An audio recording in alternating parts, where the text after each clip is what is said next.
शाही मस्जिद रज़िया सुल्ताना के बाहर का मंज़र आप मुलाहिज़ा कर रहे हैं। आखिर में बड़ी ख़ास चीज़ मैं आपको दिखाने वाला हूं, पूरी वीडियो में आप हमारे साथ बने रहें। इस वक्त शाही मस्जिद रज़िया सुल्ताना के बाहर का मंज़र आपकी स्क्रीन पर है।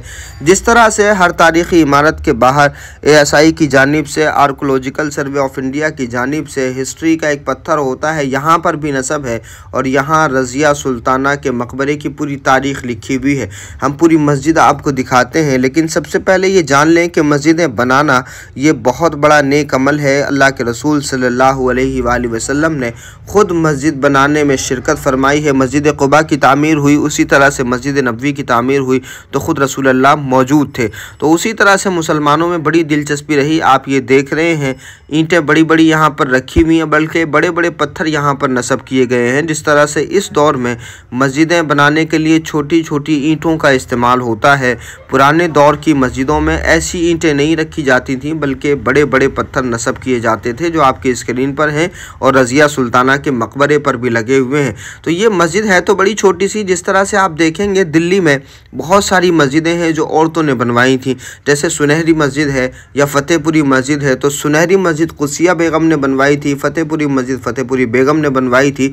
तो मर्दों के साथ साथ औरतें भी मस्जिदें बनाने में बड़ी दिलचस्पी लेती थीं और इमारतें इतनी मजबूत होती थीं कि आप इस मस्जिद की दीवार से अंदाज़ा लगा सकते हैं कि किस कदर मजबूती से ये इमारतें बनाई जाती थीं। जिस तरह से आज के दौर की इमारतों की ज़िंदगी बहुत कम होती है, पुराने दौर की इमारतों की ज़िंदगी कम नहीं होती थी। उसकी बुनियादी वजह यह है कि उन इमारतों की बुनियादें भी बहुत मजबूत होती थीं, दीवारें भी बहुत मजबूत होती थीं और छत भी बहुत मजबूत होती थी और पत्थर भी बहुत मजबूत होते थे, जिनको किसी तरह की कोई बीमारी नहीं लग सकती थी, कोई घुन नहीं लग सकता था। इसी वजह से इन मस्जिदों की बुनियादें आज भी बाकी हैं, इन मस्जिदों के पत्थर आज भी सही सलामत हैं, क्योंकि इन मस्जिदों को चंद सालों के लिए नहीं बनाया गया था, बल्कि हज़ारों सालों को जहन में रख कर के बनाया गया था। इसी वजह से इनके जो पत्थर आज से 700 साल पहले लगाए गए थे, वो पत्थर आज भी उसी तरह से मौजूद हैं।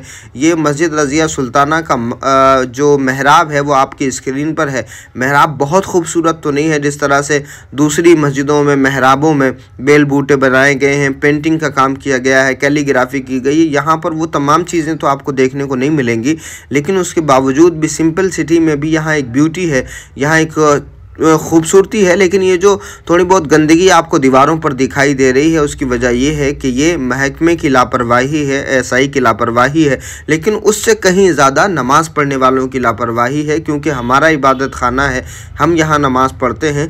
तो इस मस्जिद के डेकोरेशन का हमें ख्याल रखना बहुत ज़्यादा ज़रूरी है। लेकिन वो एक ख़ास चीज़ जो मैं आपको दिखाने वाला हूँ, यकीनन अगर आपके सीने में दिल है तो उस दिल में ज़रूर इस बात का एहसास पैदा होगा। ये जो आपकी स्क्रीन पर आप देख रहे हैं, हमारे बगल में जो जगह है, जो वाइट कलर में आप देख रहे हैं खोखा टाइप बना हुआ है, पता है ये क्या है? ये इस मस्जिद के इमाम साहब का हुजरा है। अब इसको देखकर आप खुद अंदाज़ा लगा लें कि जब मौसम की शिद्दत होती होगी तो कौम के इमाम को कितनी तकलीफ़ होती होगी। अल्लाह रब्बुल इज़्ज़त हमारे हालात पर रहम फरमाए और लोगों को अपने इमाम साहब की खिदमत करने का जज्बा अता फरमाए।